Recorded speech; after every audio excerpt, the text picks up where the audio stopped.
Hi friends, എല്ലാ കൂട്ടുകാർക്കും commerce ഗുരു മലയാളത്തിലേക്ക് സ്വാഗതം.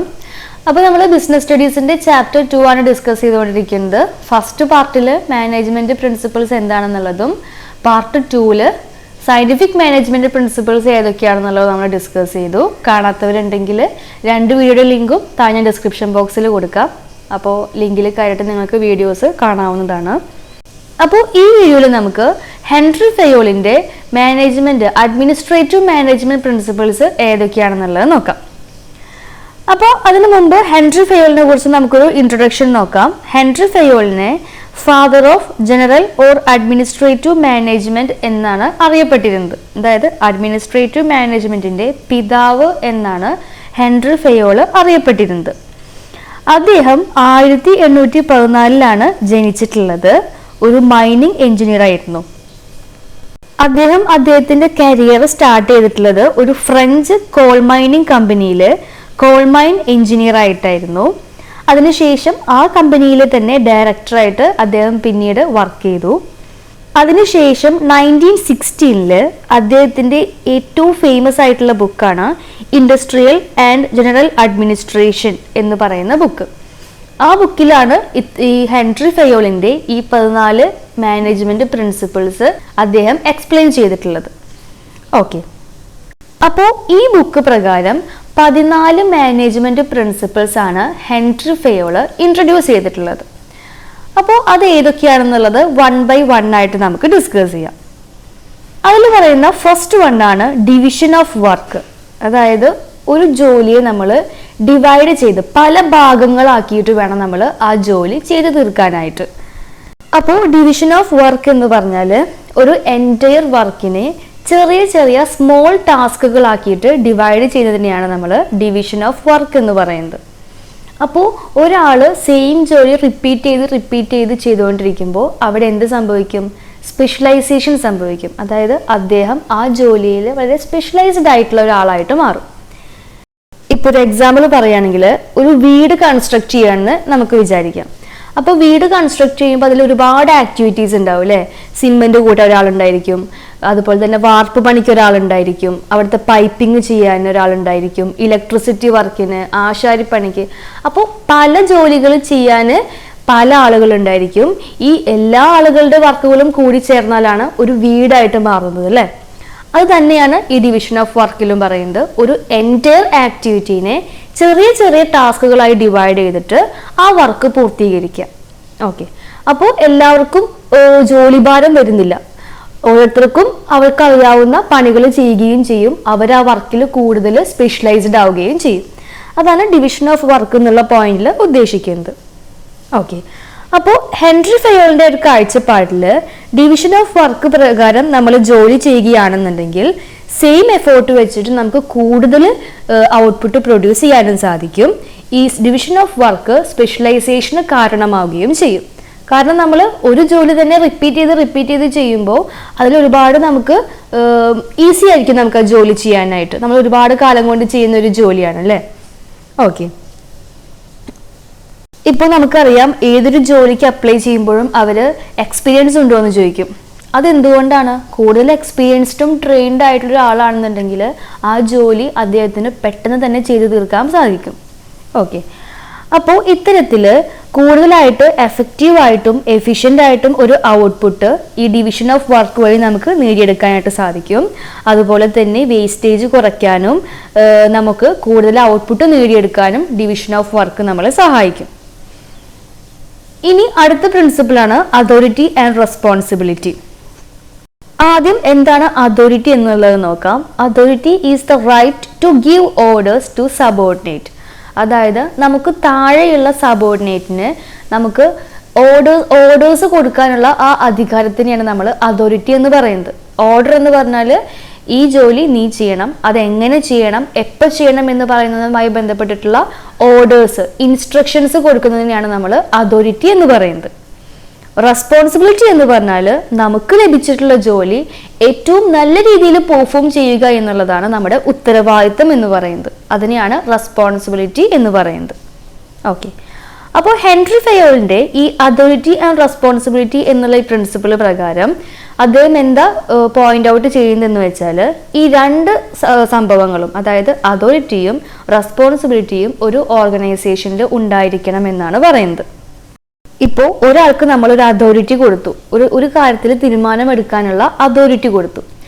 അപ്പോൾ ആ കാര്യം ഏറ്റവും ഭംഗിയായി ചെയ്യണം എന്നുള്ളത് അദ്ദേഹത്തിന്റെ റെസ്പോൺസിബിലിറ്റി കൂടിയാണ്. ഓക്കെ, അധികാരം മാത്രം കയ്യിൽ കിട്ടിയ പോരാ, ആ അധികാരം എത്ര നല്ല രീതിയിൽ വിനിയോഗിക്കണം എന്നുള്ളതും അദ്ദേഹത്തിന്റെ റെസ്പോൺസിബിലിറ്റിയാണ്. ഓക്കെ, അതുപോലെ തന്നെ ഏതെങ്കിലും ഒരു ജോലി ചെയ്യാനായിട്ട് ഓർഡർ നമുക്ക് ലഭിച്ചിട്ടുണ്ടെങ്കിൽ ആ ജോലിയുമായി ബന്ധപ്പെട്ടിട്ടുള്ള എന്തെങ്കിലും തീരുമാനങ്ങൾ എടുക്കാനുണ്ടെങ്കിൽ അതിനുള്ള അതോറിറ്റിയും നമുക്കുണ്ടായിരിക്കണം. ഓക്കെ, അപ്പോൾ ഒരു ജോലിയുമായി ബന്ധപ്പെട്ടിട്ട് അതോറിറ്റിയും റെസ്പോൺസിബിലിറ്റിയും ഉണ്ടെങ്കിൽ മാത്രമാണ് നമുക്കത് ലിങ്ക് ചെയ്ത് മുന്നോട്ട് കൊണ്ടുപോകാനായിട്ട് സാധിക്കുള്ളൂ. ഓക്കെ, ഇപ്പോൾ അതോറിറ്റി ഉണ്ട്, പക്ഷെ നല്ല രീതിയിൽ ചെയ്യാനുള്ള ഉത്തരവാദിത്വം കാണിക്കുന്നില്ല എന്നുണ്ടെങ്കിൽ ആ ജോലി അവിടെ ഫ്ലോപ്പായി മാറും. അതുപോലെ തന്നെ റെസ്പോൺസിബിലിറ്റി ഉണ്ട്, പക്ഷെ നമുക്ക് തീരുമാനങ്ങൾ എടുക്കാനുള്ള ആ ഒരു അധികാരം ഇല്ല എന്നുണ്ടെങ്കിൽ അവിടെയും ആ ജോലി ഫ്ലോപ്പായി മാറും. ഓക്കെ, അപ്പോൾ രണ്ടും കൂടി ഉണ്ടെങ്കിൽ മാത്രമാണ് ഒരു ജോലി സക്സസ് ആയിട്ട് മുന്നോട്ട് പോവുകയുള്ളൂ. ഇനി ഫയോളിന്റെ മൂന്നാമത്തെ പ്രിൻസിപ്പിളാണ് ഡിസിപ്ലിൻ. ഡിസിപ്ലിൻ എന്താണെന്ന് നമുക്കറിയാം അല്ലേ? അച്ചടക്കം. അതായത് ഓർഗനൈസേഷനിൽ നമ്മൾ വർക്ക് ചെയ്യുമ്പോൾ ആ ഓർഗനൈസേഷൻ്റെ റൂൾസും അതുപോലെ തന്നെ എംപ്ലോയ്മെന്റിന്റെ എഗ്രിമെന്റും പ്രകാരം നമ്മൾ ആ ഓർഗനൈസേഷനിൽ വർക്ക് ചെയ്യുന്നതിനെയാണ് നമ്മൾ അച്ചടക്കം അല്ലെങ്കിൽ ഡിസിപ്ലിൻ എന്നതുകൊണ്ട് ഉദ്ദേശിക്കുന്നത്. അപ്പോൾ ഓർഗനൈസേഷൻ്റെ റൂൾസും റെഗുലേഷൻസും അതുപോലെ തന്നെ ഫോളോ ചെയ്യുന്നതിനെയാണ് നമ്മൾ ഡിസിപ്ലിൻ എന്നതുകൊണ്ട് ഉദ്ദേശിക്കുന്നത്. അപ്പോൾ ഒരു ഓർഗനൈസേഷനിൽ നല്ല ഡിസിപ്ലിനായിട്ട് ആക്ടിവിറ്റീസ് മുന്നോട്ട് കൊണ്ടുപോകണം എന്നുണ്ടെങ്കിൽ നമുക്ക് എല്ലാ ലെവലിലും, അതായത് ടോപ്പ് ലെവല്, മിഡിൽ ലെവല്, അവിടെയൊക്കെ നമുക്ക് സുപ്പീരിയേഴ്സിന് ആവശ്യമാണ്. അതുപോലെ തന്നെ പരസ്പരമുള്ള എഗ്രിമെന്റുകൾ ആവശ്യമാണ്. പിന്നെ തെറ്റ് ചെയ്താൽ പെനാലിറ്റി അല്ലെങ്കിൽ ഫൈന് അങ്ങനത്തെ ആക്ടിവിറ്റീസും ആവശ്യമാണ്. എങ്കിൽ മാത്രമാണ് ഈ പെനാൽറ്റി ഒക്കെ പേടിച്ചിട്ട് നമ്മൾ ആ ഓർഗനൈസേഷൻ്റെ റൂൾസൊക്കെ ഫോളോ ചെയ്യുള്ളൂ അല്ലേ? ഓക്കെ, അപ്പോൾ അതാണ് ഡിസിപ്ലിൻ എന്ന പോയിന്റിൽ ഉദ്ദേശിക്കുന്നത്. ഇനി അടുത്തതാണ് unity of command. Unity of command എന്ന് പറഞ്ഞാൽ ഇപ്പം നമ്മൾ ഒരു ഓർഗനൈസേഷനിലെ എംപ്ലോയി ആണെന്നുണ്ടെങ്കിൽ നമുക്കും തൊട്ടുമുകളിൽ ഒരു ബോസേ ഉണ്ടായിരിക്കാൻ പാടുള്ളൂ. ഓക്കെ, അതാണ് യൂണിറ്റി ഓഫ് കമാൻഡ് എന്നതുകൊണ്ട് ഉദ്ദേശിക്കുന്നത്. ഇനി ഒരു എംപ്ലോയിക്ക് ഒന്നിലധികം ബോസിൽ നിന്നും ഇൻസ്ട്രക്ഷൻസ് ലഭിക്കുകയാണെന്നുണ്ടെങ്കിൽ അവിടെ യൂണിറ്റി ഓഫ് കമാൻഡ് ഉണ്ടെന്ന് നമുക്ക് പറയാനായിട്ട് സാധിക്കില്ല. അപ്പോൾ ഒരു തൊഴിലാളിക്ക് ഒരു ബോസേ ഉണ്ടാകാൻ പാടുള്ളൂ. ആ ബോസ് പറയുന്ന കാര്യം മാത്രമേ ആ തൊഴിലാളി അനുസരിക്കേണ്ടതായിട്ട് കാര്യമുള്ളൂ. ഇനി ഒന്നിലധികം ബോസുകൾ ഉണ്ടെന്നുണ്ടെങ്കിൽ എന്ത് സംഭവിക്കുക? ഈ സുപ്പീരിയേഴ്സ് ഒക്കെ പറയുന്ന കാര്യങ്ങൾ ഈ തൊഴിലാളി കേൾക്കേണ്ടതായിട്ട് വരും. അപ്പോൾ ഈ തൊഴിലാളിക്ക് വർക്ക് ലോഡ് വരും, പ്രഷർ വരും, വർക്ക് ചെയ്യാനായിട്ട് ടൈം ഇല്ലാത്തൊരവസ്ഥയൊക്കെ വരും. ഓക്കെ, അപ്പോൾ യൂണിറ്റി ഓഫ് കമാൻഡ് പ്രകാരം ഒരു എംപ്ലോയി ഒരു ബോസിന്റെ അണ്ടറിലായിരിക്കണം. ഒന്നിലധികം ബോസ് അദ്ദേഹത്തിന് നിയന്ത്രിക്കാനായിട്ട് പാടില്ല. ഇനി അടുത്തതാണ് യൂണിറ്റി ഓഫ് ഡയറക്ഷൻ. രണ്ടും രണ്ടാണ്, പരസ്പരം കൺഫ്യൂഷൻ ആയിട്ട് പോകാൻ പാടില്ല. യൂണിറ്റി ഓഫ് ഡയറക്ഷൻ എന്ന് പറഞ്ഞാൽ each group of activities having same objective must have one head and one plan. അതായത് ഒരു ഒബ്ജക്റ്റീവ് ഉള്ള ആക്ടിവിറ്റീസിനെ നമ്മൾ ഒരൊറ്റ ഗ്രൂപ്പിന്റെ അണ്ടറിലാണ് ക്ലാസിഫൈ ചെയ്യേണ്ടത്. ഇപ്പോൾ ഒരു കമ്പനി മോട്ടോർ സൈക്കിളും പ്രൊഡ്യൂസ് ചെയ്യുന്നുണ്ട്, അതുപോലെ തന്നെ കാറും പ്രൊഡ്യൂസ് ചെയ്യുന്നുണ്ടെന്ന് വിചാരിക്കാം. അപ്പോൾ മോട്ടോർ സൈക്കിളുമായി ബന്ധപ്പെട്ടിട്ടുള്ള വർക്കുകൾ നമ്മൾ ഒരു ഗ്രൂപ്പിലാണ് ഇൻക്ലൂഡ് ചെയ്യിക്കേണ്ടത്. അതുപോലെ തന്നെ കാറുമായി ബന്ധപ്പെട്ടിട്ടുള്ള കാര്യങ്ങൾ മറ്റു ഗ്രൂപ്പിലാണ് ഇൻക്ലൂഡ് ചെയ്യേണ്ടത്. ഓക്കെ, അപ്പോൾ ഇതിനെയാണ് യൂണിറ്റി ഓഫ് ഡയറക്ഷൻ എന്ന് പറയുന്നത്. സെയിം ആക്ടിവിറ്റിയുമായി ബന്ധപ്പെട്ടിട്ടുള്ള കാര്യങ്ങൾ നമ്മൾ ഒരൊറ്റ പ്ലാനിൻ്റെയും ഒരൊറ്റ ഗ്രൂപ്പിൻ്റെയും അണ്ടറിൽ കൊണ്ടുവരിക. ഇനി അങ്ങനെയല്ല എന്നുണ്ടെങ്കിൽ എന്ത് സംഭവിക്കും? അവിടെ ഡ്യൂപ്ലിക്കേഷൻ ഓഫ് വർക്ക് വരും. അതായത് ചിലപ്പോൾ ഒരാൾ ചെയ്ത ആക്ടിവിറ്റിനായിരിക്കും മറ്റാളും ചെയ്യുന്നുണ്ടായിരിക്കാം. ഓക്കെ, അപ്പോൾ ഇത്തരത്തിൽ വെൽ പ്ലാൻഡ് ആയിട്ട് സെയിം ആക്ടിവിറ്റീനെ സെയിം ഗ്രൂപ്പിൻ്റെ അണ്ടറിൽ കൊണ്ടുവരികയും അവർക്ക് കറക്റ്റ് ആയിട്ടുള്ള ഡയറക്ഷൻസ് കൊടുക്കുകയും ചെയ്യുന്നതിനെയാണ് നമ്മൾ യൂണിറ്റി ഓഫ് ഡയറക്ഷൻ എന്ന് പറയുന്നത്. അതായത് ഡയറക്ഷൻ കൊടുക്കുന്നതിൽ കറക്റ്റ് ആയിട്ടുള്ള ഒരു യൂണിഫോമിറ്റി കൊണ്ടുവരിക. ഇനി ഫയോളിന്റെ അടുത്ത principle subordination of individual interest to general interest. ഇപ്പോൾ നമുക്കറിയാം ഒരു ഓർഗനൈസേഷനിൽ എംപ്ലോയീസ് ഉണ്ടായിരിക്കും. അപ്പോൾ എംപ്ലോയീസിന് അവരുടേതായിട്ടുള്ള പേഴ്സണൽ ഗോൾസുകളോ അല്ലെങ്കിൽ പേഴ്സണൽ ഒബ്ജക്റ്റീവ്സോ ഉണ്ടായിരിക്കും. അതുപോലെ തന്നെ നമ്മുടെ ഓർഗനൈസേഷന് ഓവറോൾ ആയിട്ടുള്ള ഒരു ഒബ്ജക്റ്റീവും ഉണ്ടായിരിക്കും. അപ്പോൾ ഒരു ഓർഗനൈസേഷനിലെ എംപ്ലോയി എന്ന നിലയിൽ നമ്മൾ എപ്പോഴും ഓർഗനൈസേഷൻ്റെ ഒബ്ജക്റ്റീവിനാണ് കൂടുതലായിട്ട് പ്രയോറിറ്റി കൊടുക്കേണ്ടത്. ഓർഗനൈസേഷൻ്റെ ഒബ്ജക്റ്റീവ് അച്ചീവ് ചെയ്താൽ മാത്രമാണ് അവിടുത്തെ എംപ്ലോയീസിന് അതിൻ്റെ ഗുണങ്ങൾ ഉണ്ടാവുള്ളൂ. അപ്പോൾ മാത്രമാണ് നമുക്ക് നമ്മുടെ പേഴ്സണൽ ഒബ്ജക്റ്റീവ്സും അച്ചീവ് ചെയ്യാനായിട്ട് സാധിക്കുള്ളൂ അല്ലേ. ഓക്കെ, അപ്പോൾ നമ്മളെപ്പോഴും ഓർഗനൈസേഷൻ്റെ ഒബ്ജക്റ്റീവ്സ് അച്ചീവ് ചെയ്യാനായിരിക്കണം കൂടുതലായിട്ടുള്ള പ്രിഫറൻസ് കൊടുക്കേണ്ടത്. അപ്പോൾ അതാണ് ഈ പ്രിൻസിപ്പിൾ പ്രകാരം പറയുന്നത്. നമ്മുടെ ഓർഗനൈസേഷണൽ ഒബ്ജക്റ്റീവ്സും നമ്മുടെ പേഴ്സണൽ ഒബ്ജക്റ്റീവ്സും തമ്മിൽ എന്തെങ്കിലും കോൺഫ്ലിക്റ്റ് സംഭവിക്കുകയാണെന്നുണ്ടെങ്കിൽ എപ്പോഴും ഓർഗനൈസേഷൻ്റെ ഒബ്ജക്റ്റീവ്സിനായിരിക്കും കൂടുതൽ പ്രിഫറൻസ് കിട്ടുക. അതിനുശേഷം മാത്രമായിരിക്കും നമ്മുടെ ഇൻഡിവിജ്വൽ ഇൻട്രസ്റ്റിന് പ്രിഫറൻസ് ഉണ്ടായിരിക്കുള്ളൂ. ഇനി അടുത്ത ഒരു പ്രിൻസിപ്പിളാണ് റെമ്യൂണറേഷൻ ഓഫ് എംപ്ലോയീസ്. റെമ്യൂണറേഷൻ എന്ന് പറഞ്ഞാൽ എംപ്ലോയീസിൻ്റെ വേതനം. അതായത് അവിടുത്തെ എംപ്ലോയീസിന് നമ്മൾ സാലറി കൊടുക്കും അല്ലേ. ആ സാലറി എന്ന് പറയുന്നത് ഫെയർ ആയിരിക്കണം. അതായത് നീതിക്ക് അനുസരിച്ചിട്ടുള്ള വേതനമായിരിക്കണം അവർക്ക് കൊടുക്കേണ്ടത്. ഓക്കെ, അതായത് എംപ്ലോയീസിനെ കൊണ്ട് കൂടുതൽ വർക്ക് ലോഡൊക്കെ എടുപ്പിച്ച് അതുപോലെ തന്നെ എക്സ്ട്രാ ഡ്യൂട്ടീസൊക്കെ എടുപ്പിച്ചിട്ട് അവർക്ക് അധികം സാലറിയോ വേജസോ ഒന്നും ഇല്ല എന്നുണ്ടെങ്കിൽ അതവരെ ചീറ്റ് ചെയ്യുന്നതിന് തുല്യമാണ് അല്ലേ. അപ്പം അങ്ങനെയല്ല ചെയ്യേണ്ടത്. അവരുടെ വർക്കിനനുസരിച്ചിട്ടുള്ള പേയ്മെൻറ്റ് അവർക്ക് നൽകണം. ഓക്കെ, അപ്പോൾ അവിടുത്തെ എംപ്ലോയീസിന് ഫെയർ ആയിട്ടുള്ള വേജസ് കൊടുക്കണം. ഈ കൂലി കൊണ്ട് അവർക്ക് ജീവിക്കാനുള്ള ഒരു സാഹചര്യവും ഉണ്ടായിരിക്കണം. അതുപോലെ തന്നെ ആ കമ്പനിക്ക് എത്രയാണോ പേ ചെയ്യാൻ പറ്റുന്നത് അത്രേ പേ ചെയ്യേണ്ട ആവശ്യമുള്ളൂ. ഇപ്പോൾ അധികം വരുമാനമില്ലാത്തൊരു കമ്പനിക്ക് അതിൽ കൂടുതൽ നമ്മുടെ എംപ്ലോയീസിന് പേ ചെയ്യാനായിട്ട് സാധിക്കില്ല. അപ്പോൾ ആ കമ്പനിയുടെ പേയിങ് കപ്പാസിറ്റിക്ക് ഉള്ളിൽ നിന്ന് വേണം അവർക്ക് എംപ്ലോയീസിന് ഫെയർ ആയിട്ടുള്ളൊരു വേജസ് കൊടുക്കാനായിട്ട്. ഓക്കെ, അപ്പോൾ രണ്ടു പേർക്കും ഒരു മ്യൂച്വലി അഗ്രി ആയിട്ടുള്ള ഒരു റേറ്റിൽ അങ്ങോട്ടും ഇങ്ങോട്ടും വേതനം ഫിക്സ് ചെയ്യണം. ഇനി അടുത്തതാണ് സെൻട്രലൈസേഷൻ ആൻഡ് ഡീസെൻട്രലൈസേഷൻ. സെൻട്രലൈസേഷൻ എന്ന് പറഞ്ഞാൽ concentration of decision making authority at the top level is called centralization. അതായത് ഏറ്റവും ടോപ്പ് മാനേജ്മെന്റ് ആണ് ആ ഓർഗനൈസേഷനിലെ എല്ലാ കാര്യങ്ങളും തീരുമാനിക്കുന്നത്. ഈവൻ ലേബേഴ്സിന്റെ കാര്യങ്ങൾ പോലും തീരുമാനിക്കുന്നത് ഡയറക്റ്റ് ആയിട്ടുള്ള കൺട്രോളിലാണ് എന്നുണ്ടെങ്കിൽ അതിനെയാണ് സെൻട്രലൈസേഷൻ എന്ന് പറയുന്നത്. ഓക്കെ, ഇനി ഡീസെൻട്രലൈസേഷൻ എന്ന് പറഞ്ഞാൽ disposal of authority to more than one person is called decentralisation. അതായത് ഒന്നിലധികം ആളുകൾക്ക് ഈ അതോറിറ്റി കൈമാറും. ഇപ്പോൾ ഒരു ഓർഗനൈസേഷനിൽ ഏറ്റവും ടോപ്പിലിരിക്കുന്ന ആളെന്ന് പറയുന്നത് ചെയർമാനാണ്. അപ്പോൾ അദ്ദേഹത്തിന് ആ എൻറ്റയർ ഓർഗനൈസേഷനെ ചിലപ്പോൾ ഒറ്റയ്ക്ക് മാനേജ് ചെയ്യാൻ പറ്റിയെന്ന് വരില്ല. അപ്പോൾ അദ്ദേഹത്തിൻ്റെ അണ്ടറിൽ ഒരുപാട് ചീഫ് എക്സിക്യൂട്ടീവ് ഓഫീസേഴ്സ് ഉണ്ടായിരിക്കും, ഒരുപാട് ഡിപ്പാർട്ട്മെന്റൽ ഹെഡുകൾ ഉണ്ടായിരിക്കും, അതുപോലെ തന്നെ സൂപ്പർവൈസേഴ്സ് ഉണ്ടായിരിക്കും. ഓക്കെ, അപ്പോൾ ഒരുപാട് ആളുകൾക്ക് അദ്ദേഹത്തിൻ്റെ അതോറിറ്റി ഡിസ്പേഴ്സ് ചെയ്ത് കൊടുത്തിട്ട് എൻറ്റയർ ഓർഗനൈസേഷനെ നമ്മൾ നിയന്ത്രിക്കുകയാണെന്നുണ്ടെങ്കിൽ അതിനെയാണ് ഡീസെൻട്രലൈസേഷൻ എന്ന് പറയുന്നത്. ഇപ്പം നമ്മൾ പഠിച്ചിട്ടുണ്ട് ഈ സോൾ പ്രൊപ്രൈറ്റർഷിപ്പ്. അതിൽ ഒരൊറ്റ ഓണർ മാത്രമേ ഉണ്ടായിരിക്കുള്ളൂ അല്ലേ. ആ ഓർഗനൈസേഷൻ ഫുള്ള് കൺട്രോൾ ചെയ്ത് മുന്നോട്ട് കൊണ്ടുപോകുന്നത് അദ്ദേഹം മാത്രമായിരിക്കും. അപ്പോൾ അത് സെൻട്രലൈസ്ഡ് ഓർഗനൈസേഷനാണ്. ഒരാൾ മാത്രമാണ് അവിടെ കാര്യങ്ങൾ തീരുമാനിക്കുന്നത്. ഈ വലിയ വലിയ ഓർഗനൈസേഷനിൽ സെൻട്രലൈസേഷൻ എളുപ്പമാകില്ല. അതുകൊണ്ട് തന്നെ അവിടെ ഡീസെൻട്രലൈസേഷൻ ആയിരിക്കും കൂടുതലായിട്ട് നടക്കുന്നുണ്ടായിരിക്കാം. അപ്പോൾ ഫെയോളിൻ്റെ പോയിന്റ് ഓഫ് വ്യൂവിൽ ഓർഗനൈസേഷനിൽ ഈ സെൻട്രലൈസേഷനും ഡീസെൻട്രലൈസേഷനും തമ്മിൽ ഒരു ബാലൻസ് ഉണ്ടായിരിക്കണമെന്നാണ് പറയുന്നത്. അതായത് ഒരു ഓർഗനൈസേഷനിൽ എത്രത്തോളം ഡീസെൻട്രലൈസേഷൻ വേണം, എത്രത്തോളം സെൻട്രലൈസേഷൻ വേണം എന്നുള്ളത് ആ ഓർഗനൈസേഷൻ്റെ വർക്കിംഗ് കണ്ടീഷനും വർക്കിംഗ് അറ്റ്മോസ്ഫിയറും വെച്ചിട്ട് വേണം തീരുമാനിക്കാൻ. കൂടുതലായിട്ട് റിജിഡ് ആയിട്ടുള്ള ഒരു അറ്റ്മോസ്ഫിയർ ആണെന്നുണ്ടെങ്കിൽ നമുക്ക് അവിടുത്തെ വർക്കേഴ്സിന് അവിടെ പണി ചെയ്യാനായിട്ട് അത്ര ഇൻട്രസ്റ്റ് ഉണ്ടാവില്ല. അപ്പോൾ ഓർഗനൈസേഷൻ്റെ വർക്കിംഗ് കണ്ടീഷൻ നോക്കിയിട്ട് ഈ സെൻട്രലൈസേഷനിലും ഡീസെൻട്രലൈസേഷനിലും ഒരു ബാലൻസ് കൊണ്ടുവരണം. ഓക്കെ, ഇനി അടുത്ത പ്രിൻസിപ്പിളാണ് സ്കാലാർ ചെയിൻ. നമുക്കറിയാം അല്ലേ, ഒരു ഓർഗനൈസേഷനിൽ സുപ്പീരിയേഴ്സ് ഉണ്ട്, അതുപോലെ തന്നെ സബോർഡിനേറ്റ്സും ഉണ്ട്. അപ്പോൾ ഈ സുപ്പീരിയേഴ്സിനും സബോർഡിനേറ്റ്സിനും പരസ്പരം കമ്മ്യൂണിക്കേറ്റ് ചെയ്യണം അല്ലേ, എങ്കിലാണ് ആ ഓർഗനൈസേഷനിലെ കാര്യങ്ങളൊക്കെ സ്മൂത്ത് ആയിട്ട് പോവുള്ളൂ.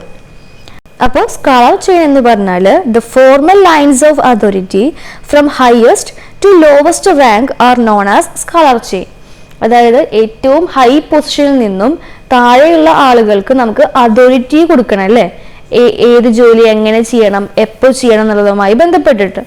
അപ്പൊ അത്തരത്തില് ഫ്ലോ ഓഫ് കമ്മ്യൂണിക്കേഷൻ ഈസി ആക്കാൻ വേണ്ടിയിട്ടുള്ള ഒരു പ്രോസസ്സിനെ അല്ലെങ്കിൽ ഒരു മെത്തേഡിനെയാണ് നമ്മൾ സ്കാലർ ചെയിൻ എന്ന് പറയുന്നത്. അതായത് ഏറ്റവും ടോപ്പിൽ നിന്ന് താഴെയുള്ള ആളുകളുമായിട്ടുള്ള കമ്മ്യൂണിക്കേഷൻ ഈസി ആക്കാൻ വേണ്ടിയിട്ട്. ഈ പിക്ചർ നോക്കിയാൽ നമുക്ക് മനസ്സിലാകും ഏറ്റവും ടോപ്പിൽ നിൽക്കുന്നത് എ ആണ്. അപ്പോൾ എ ബിയുമായി കമ്മ്യൂണിക്കേറ്റ് ചെയ്യും, ദെൻ ബി സിയോട്, സി ഡിയോട്, അങ്ങനെ താഴോട്ടാണ് കമ്മ്യൂണിക്കേഷൻ ഫ്ലോ ചെയ്യുന്നത്. ഇനി എമർജൻസി സിറ്റുവേഷനിൽ നമുക്ക് കമ്മ്യൂണിക്കേഷൻ ഈസി ആക്കാനായിട്ട് ഗാങ് പ്ലാങ് എന്നുള്ള ഒരു സിസ്റ്റം കൂടി നമ്മുടെ ഹെൻറി ഫയോള് ഇൻട്രൊഡ്യൂസ് ചെയ്തിട്ടുണ്ട്.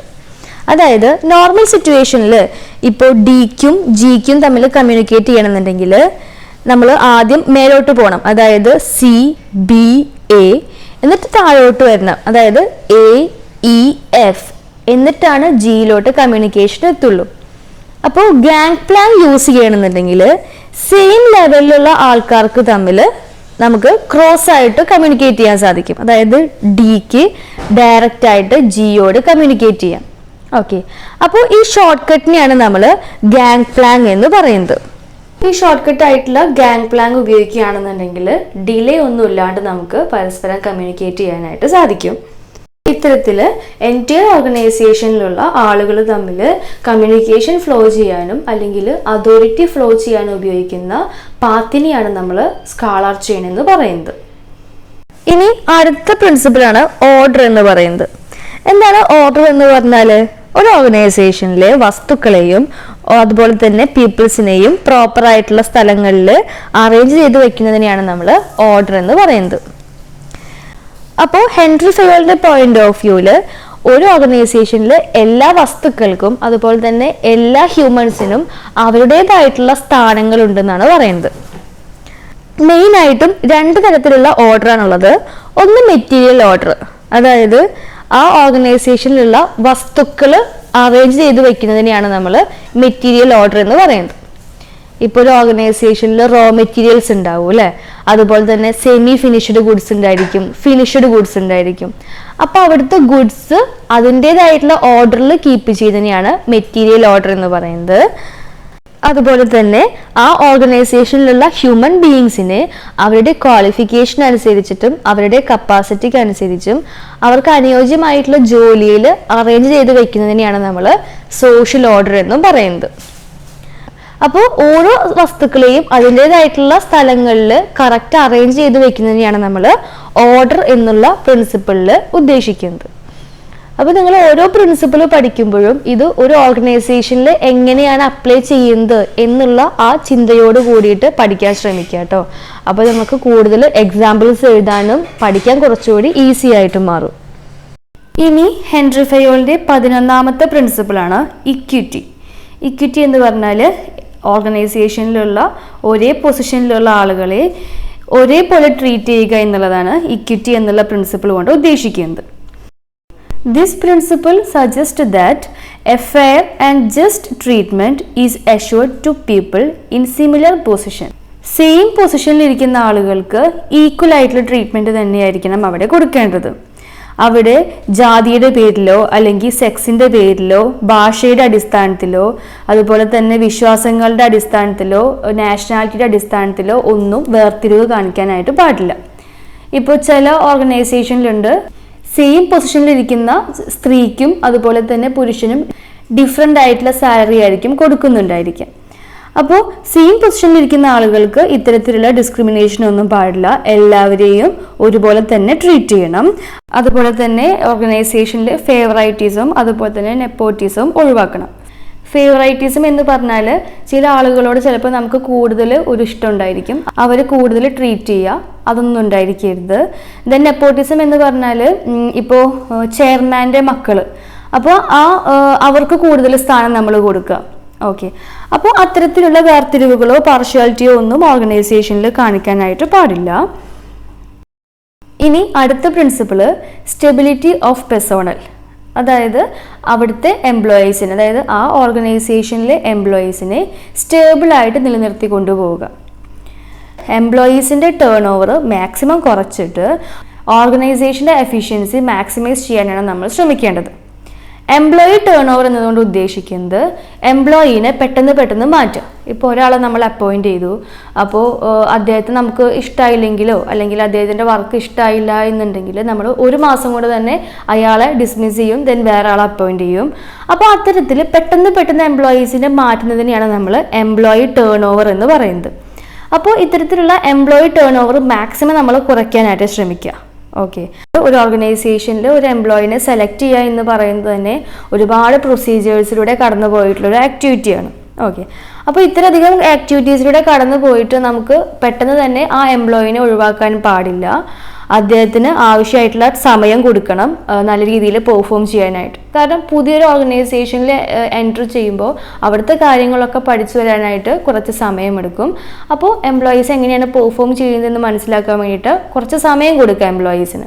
അതായത് പെട്ടെന്ന് തന്നെ അവരെ പിരിച്ചുവിടാൻ പാടില്ല. അപ്പോൾ ഇത്തരത്തിൽ എംപ്ലോയീസിൻ്റെ ടേൺ ഓവർ മാക്സിമം കുറയ്ക്കാൻ ശ്രമിക്കുക. നമ്മളൊരാളെ സെലക്ട് ചെയ്യുന്നുണ്ടെങ്കിൽ അവർക്ക് ആവശ്യമായിട്ടുള്ള ട്രെയിനിങ്ങും അതുപോലെ തന്നെ മോട്ടിവേഷനും ഡയറക്ഷനും ഒക്കെ കൊടുത്തിട്ട് അവരെ കൂടുതൽ എഫിഷ്യൻ്റാക്കി മാറ്റാനാണ് നമ്മൾ ഓരോ ഓർഗനൈസേഷനും ശ്രമിക്കേണ്ടത്. ഓക്കെ, അപ്പോൾ എംപ്ലോയീസിനെ ഓർഗനൈസേഷനിൽ സ്റ്റെബിലൈസ് ചെയ്തിട്ട് അല്ലെങ്കിൽ നിലനിർത്തി കൊണ്ടുപോകാനായിട്ട് നമ്മൾ ശ്രദ്ധിക്കണം. ഇനി 13ാമത്തെ പ്രിൻസിപ്പിൾ പറയുന്നത് ഇനീഷ്യേറ്റീവ്. ഇനീഷ്യേറ്റീവ് എന്ന് പറഞ്ഞാൽ നമുക്കറിയാം എന്തെങ്കിലും ഒരു കാര്യം ചെയ്യാനായിട്ട് മുൻകൈ എടുക്കുക. ഓക്കെ, അപ്പോൾ initiative means taking the first step with self motivation. അതായത് സെൽഫ് മോട്ടിവേഷനോട് കൂടിയിട്ട് മുൻകൈ എടുക്കുന്നതിനെയാണ് നമ്മൾ ഇനീഷ്യേറ്റീവ് എന്ന് പറയുന്നത്. അപ്പോൾ നമുക്കറിയാം, ഇപ്പോൾ നമ്മുടെ കോളേജിൽ നിന്നോ അല്ലെങ്കിൽ സ്കൂളിൽ നിന്നോ ടൂറ് പോകാനൊക്കെ ആരെങ്കിലും പ്ലാൻ ചെയ്യുകയാണെന്നുണ്ടെങ്കിൽ നമുക്കതിനോടൊക്കെ ഒരു പ്രത്യേക ഇൻട്രസ്റ്റ് ആണ് അല്ലേ. നമ്മൾ സ്വയം റിസ്കിൽ പല കാര്യങ്ങളും അന്വേഷിക്കും, അതിന് വേണ്ടി ഒരു മുൻകൈ എടുക്കുക തന്നെ ചെയ്യും. ഓക്കെ, അപ്പോൾ ഇത്തരത്തിൽ ഒരു ഓർഗനൈസേഷനിൽ നല്ല എഫക്റ്റീവ് ആയിട്ടൊരു എംപ്ലോയി ആണ് എന്നുണ്ടെങ്കിൽ അദ്ദേഹം എന്തെങ്കിലും കാര്യം വരുമ്പോൾ അദ്ദേഹത്തിൻ്റെ സ്വന്തം റിസ്കിൽ സെൽഫ് മോട്ടിവേഷനിൽ ആ കാര്യം പൂർത്തീകരിക്കാൻ വേണ്ടിയിട്ട് ഒരു മുൻകൈ എടുക്കും. ഓക്കെ, അപ്പോൾ ഇതെന്ന് പറയുന്നത് ഏറ്റവും ഇൻ്റലിജൻ്റ് ആയിട്ടുള്ള ഒരാളുടെ ഒരു പ്രത്യേകതയാണ് ഈ ഇനീഷ്യേറ്റീവ് എന്ന് പറയുന്നത്. കാരണം അത്രയും സ്മാർട്ടായിട്ടുള്ള ആളുകളാണ് ഓർഗനൈസേഷനിൽ എന്തെങ്കിലും കാര്യം വരുമ്പോൾ മുൻകൈ എടുത്ത് അത് മുന്നിൽ നിന്നുകൊണ്ട് ചെയ്യുള്ളൂ. ഓക്കെ, അപ്പോൾ ഇത്തരത്തിൽ എംപ്ലോയീസിൻ്റെ ആ ഒരു ഇനീഷ്യേറ്റീവിനെ നമ്മൾ എൻകറേജ് ചെയ്യണമെന്നാണ് പറയുന്നത്. But it does not mean going against the established practices of company. അതായത് ഇനീഷ്യേറ്റീവ് എടുക്കുക എന്നതുകൊണ്ട് ഉദ്ദേശിക്കുന്നത് കമ്പനിക്കെതിരെ പ്രവർത്തിക്കുക എന്നുള്ളതല്ല. കമ്പനിയുടെ പുരോഗതിക്ക് വേണ്ടിയിട്ട് നമ്മളൊരു ഇനീഷ്യേറ്റീവ് എടുക്കുക എന്നുള്ളതാണ് ഇതുകൊണ്ട് ഉദ്ദേശിക്കുന്നത്. ഓക്കെ, അപ്പോൾ ഒരു കമ്പനിയിൽ ഒരു തീരുമാനം എടുക്കുമ്പോൾ എംപ്ലോയീസിനെയും കൂടി ഉൾപ്പെടുത്തുക. എന്നിട്ട് എംപ്ലോയീസിന് അവരുടെ തീരുമാനങ്ങൾ അല്ലെങ്കിൽ അവരുടെ വ്യൂ പോയിന്റ്സും കൂടി പറയാനുള്ള ഒരു സാഹചര്യം കൂടി ഒരുക്കി കൊടുക്കുക. ഓക്കെ, അപ്പോൾ ഇതൊക്കെ ആകുമ്പോൾ ഓർഗനൈസേഷനിൽ കൂടുതൽ കോർപ്പറേഷനും അതുപോലെ തന്നെ ഇത് കൂടുതൽ എഫിഷ്യൻസിയിലേക്ക് നയിക്കും. ഇനി ഹെൻറി ഫയോള് പറയുന്ന ഏറ്റവും ലാസ്റ്റത്തെ ഒരു പ്രിൻസിപ്പിളാണ് ഈ സ്പിരിറ്റ് ഡീക്രോപ്സ്. അതായത് യൂണിറ്റി ഈ സ്ട്രെങ്ത്. നമ്മൾ ഇത് ആദ്യമേ പഠിച്ചിട്ടുണ്ട്. അതായത് ഒറ്റയ്ക്ക് നിന്നാൽ ആർക്കും വിജയിക്കാൻ പറ്റില്ല. എല്ലാവരും കൂടി ഒറ്റക്കെട്ടായി നിന്നാലേ നമുക്ക് ഓർഗനൈസേഷൻ ആണെന്നുണ്ടെങ്കിലും നമുക്ക് പേഴ്സണലി ആണെന്നുണ്ടെങ്കിലും വിജയിക്കാനായിട്ട് സാധിക്കുള്ളൂ. ഓക്കെ, അപ്പോൾ ഹെൻറി ഫയോള് പറയുന്നത് ഒരു മാനേജ്മെൻറ്റ് എപ്പോഴും ഈ ടീം സ്പിരിറ്റിനെയാണ് കൂടുതലായിട്ടും പ്രൊമോട്ട് ചെയ്യുന്നുണ്ടായിരിക്കുക. അതുപോലെ തന്നെ പരസ്പരമുള്ള സഹകരണവും കോർപ്പറേഷനുമാണ് ഒരു മാനേജ്മെൻറ്റ് എപ്പോഴും പ്രൊമോട്ട് ചെയ്യേണ്ടത്. മാനേജർ സംസാരിക്കുമ്പോൾ എപ്പോഴും ഐ എന്നുള്ള വാക്കിന് പകരം വി എന്നുള്ള വാക്ക് ഉപയോഗിച്ചിട്ട് വേണം എപ്പോഴും സംസാരിക്കേണ്ടത്. കാരണം നമ്മൾ എല്ലാവരും കൂടി ഒത്തൊരുമിച്ച് നിന്നാലേ ഓർഗനൈസേഷനെ സക്സസ്സിലേക്ക് എത്തിക്കാൻ പറ്റുള്ളൂ. അപ്പോൾ വി എന്നുള്ള വാക്ക് ഉപയോഗിച്ചിട്ട് വേണം ഏതൊരു മാനേജറും ഒരു കോൺവെർസേഷൻ നടത്താനായിട്ട്. അപ്പോൾ ഈ ഒരു വാക്ക് ഉപയോഗിക്കുന്നതിലൂടെ തന്നെ എംപ്ലോയീസിന് ഒരു മ്യൂച്വൽ ട്രസ്റ്റും അതുപോലെ തന്നെ ഒരു ബിലോങ്ങിങ്നെസ്സും പരസ്പരം ഫീൽ ചെയ്യും. കാരണം ഞങ്ങളെയും കൂടി പരിഗണിക്കുന്നുണ്ട് എന്നുള്ളൊരു തോന്നൽ എംപ്ലോയീസിനും കൂടി തോന്നും. ഓക്കെ, അപ്പോൾ ഇത്രയും പ്രിൻസിപ്പിൾസാണ് FW ഡിഗ്രി പറയുന്നത്. 14 പ്രിൻസിപ്പിൾസ്. ഇത് തീർച്ചയായും പഠിക്കേണ്ട ടോപ്പിക്സ് ആണ്. essay ആയിട്ട് എന്തായാലും ചോദിക്കും. SC ആയിട്ടെന്ന് മാത്രമല്ല, നിങ്ങളിനി ഫ്യൂച്ചറിലേക്ക് പല ക്ലാസ്സുകളിലേക്ക് പോകുമ്പോഴും ഇത് ബേസിക്കായിട്ട് അറിഞ്ഞിരിക്കേണ്ട കാര്യമാണ് കേട്ടോ. ഓക്കെ, അപ്പോൾ നിങ്ങൾക്ക് 14 പ്രിൻസിപ്പിൾസും ക്ലിയർ ആയിട്ട് മനസ്സിലായി എന്ന് വിചാരിക്കുന്നു. എന്തെങ്കിലും ഡൗട്ട് ഉണ്ടെങ്കിൽ താഴെ കമൻറ്റ് ചെയ്തിട്ട് ചോദിക്കാം. ഞങ്ങളെ സപ്പോർട്ട് ചെയ്യാനും മറക്കരുത്. താങ്ക്